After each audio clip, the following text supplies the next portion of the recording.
Water. We all know it is fundamental to life, but what does this mean, especially in the context of warnings that it will be the defining crisis of the 21st century?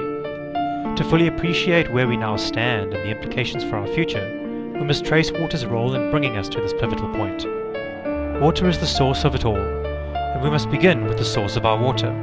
Some 4.5 billion years ago, with the Earth still a molten globe and a constant bombardment by comets of ice, the source of up to half of all water on Earth. The high temperatures vaporized all water, and strong UV radiation from the sun split the molecules, releasing oxygen that would begin to form the ozone layer. Protected by an atmosphere of ozone, water and other gases, temperatures began to drop. Earth formed a crust and water vapor condensed to fall as the first mighty rains. Slowly water accumulated in great oceans, settling into a familiar cycle of evaporation, condensation and precipitation, the core of the hydrologic cycle still in action today.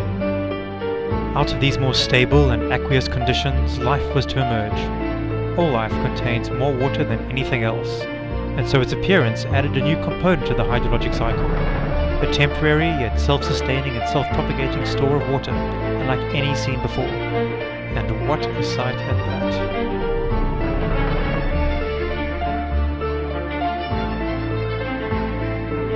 Initially, man, like all other life, was subject to the whims of water. New evidence suggests drought reduced the population to as few as 2,000 individuals before even leaving Africa. In time, however, man would master irrigation, and the bounty of food thus produced would allow others the freedom to pursue knowledge rather than sustenance, and usher in the first age of civilization.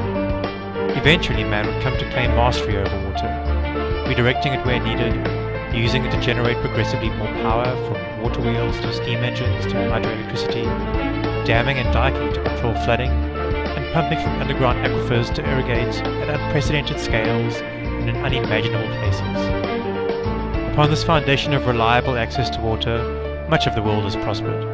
Industry thrives, people are fed and clothed and kept healthy and clean. And in the developed world in particular, water fundamentally supports the quality of life we now take for granted. Our current rates of consumption are completely unsustainable. So much water is extracted from rivers that even some of the world's largest have failed to reach the sea.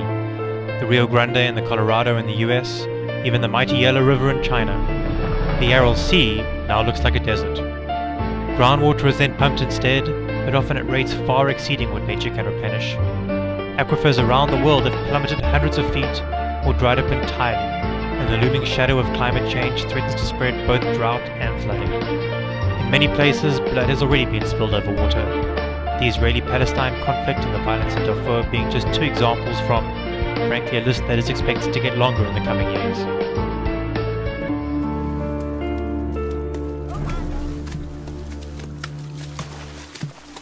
The value of water can only increase, and as it does so, we should expect less of it to follow a natural course downstream, and more to follow an economic course in the direction of money. Many of the less fortunate may well perish, and many more will almost certainly suffer. And while the wealthier governments may ensure their citizens don't die of thirst, preserving their lives will be far more difficult. If we wish to hold on to our way of life, or indeed much of life on Earth, profound changes are required in the way we perceive and manage our world's water. Only by being informed, proactive, and responsible, as individuals and as nations, can we ensure a hopeful hydrologic future.